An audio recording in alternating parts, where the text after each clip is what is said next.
have any proof, have anybody seen any Pakistani regulars so far in our front line? You will never find anything. All right. Let me. You want to respond to that because I want to move on to. Go ahead. Move on. Do I understand you to say that you destroyed the Buddhist statues because because of some external reason that you were offended by, or did you change your mind? Did Mullah Omar change his mind, seemingly having viewed the protection of the Buddhist statues at some point earlier, several years ago, and then changed his mind? Did he change his mind because of some external force or not? I was here in Los Angeles when this was going on. I called him and he said this is not his decision. This is the decision of the Council of Scholars. And the Council of Scholars had decided it when they were frustrated by a group of foreigners who wanted to repair these statues or something like that. They said, please help the children who are starving, who are dying of malnutrition. We don't need the statues at this time. The statues is not a serious problem for them. For them, their children is much more important than the statues. Okay, but let me stop you right there, because it's my understanding that not only a lot of cultural figures in the Western world, for the lack of a better definition, also the Secretary General of the United Nations, all appealed to you not to do that. My guess is that you could have gotten some money from foreign elements for starving children, if that was the issue, in order to protect the statue, or remove the statues, or something like that, other than destroying them. When we talk, it seemed to me that the statues became a tool in a geopolitical struggle and had nothing to do with starving children. And when I talked to the Council of Scholars, he said that why are they worrying about her heritage when they're destroying our future? So it is ridiculous for them, because you keep tying it to some sense. Why are they worried about a heritage when they're So it is funny for them, because they're simply frustrated with all those things that they have seen. They say that if you don't care about our children and we are destroying their future with economic sanctions, why do you want to repair the statues? And they said that any statue in our, and we have not said that all the statues will be destroyed. Okay, these statues, all right. Let me just hit one. I know you want to jump in. Give me 1 second to go, and then I'll let you. But it seems to me you are saying that if, in your definition, or the Council of Scholars' definition, you were not, quote, injuring or destroying children, you would not have destroyed the statues. Well, you don't let me to explain to you. What I've said that if these statues were harmful, then in our religion we will not allow them. And I asked them, why is it harmful? Well, they said that if the money is going to the statues and not to our starving children, they're harmful. Well, obviously, this is not a rational explanation. Whatever. But I think it reveals something that's important.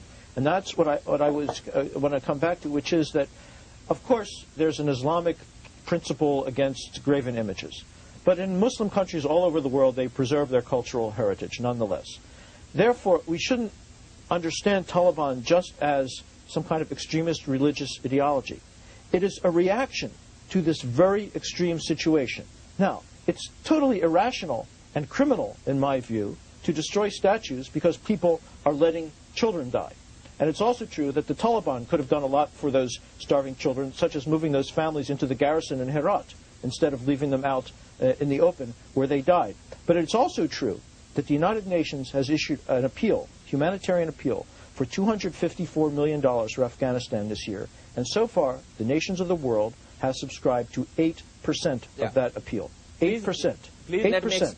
So it's understandable that people in Afghanistan are very angry about this. It's not rational to destroy the world's cultural heritage out of your anger. Please let me explain it completely. What I say that are the lives of 2 children less important than these statues?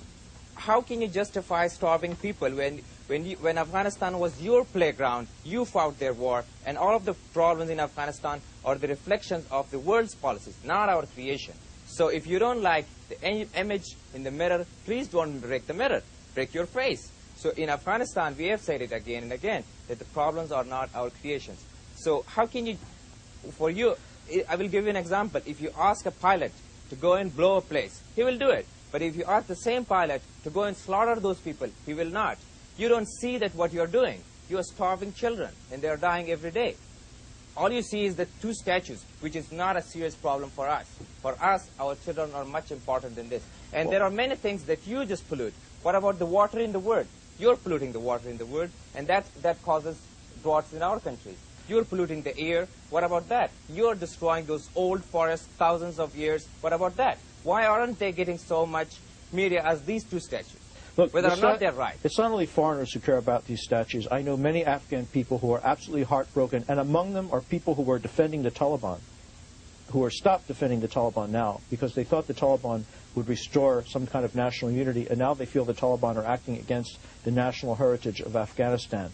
At the same time, what he says is true, and I find it very strange myself, having worked on this country for so many years, that with millions of people being killed, starvation, destruction of the city, finally the media attention comes when these very valuable, priceless cultural artifacts are destroyed by these extremists who are reacting to that extreme situation.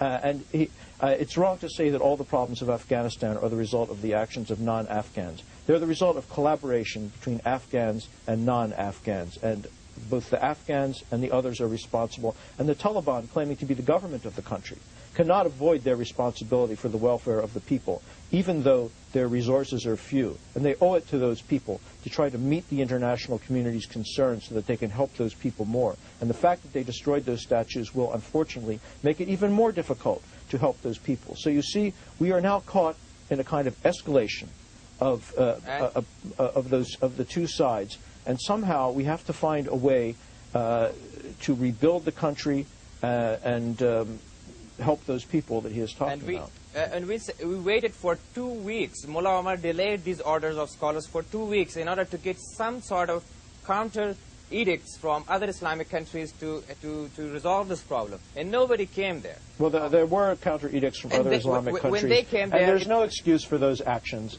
You know, there is some explanation of it because Taliban did not come from Mars. They came out of this terrible, extreme situation. But still, there's no way to defend it. I think it is true, however, that there is an image in this country that they are just religious extremists without understanding the really terrible context in which they are acting, and in my opinion, also which they are making worse. But they're doing that in the conviction that they are making it better. I have to leave it there. Thank you very much, Mr. Hashemi. Thank you very much for being with us. Thank you. Thank you, Ruben. Pleasure to have you here. We'll be right back. Stay with us. We have a conversation with Sebastian Junger, who went to Afghanistan and talked to Mr. Massoud, who we have referred to earlier in this part of the program.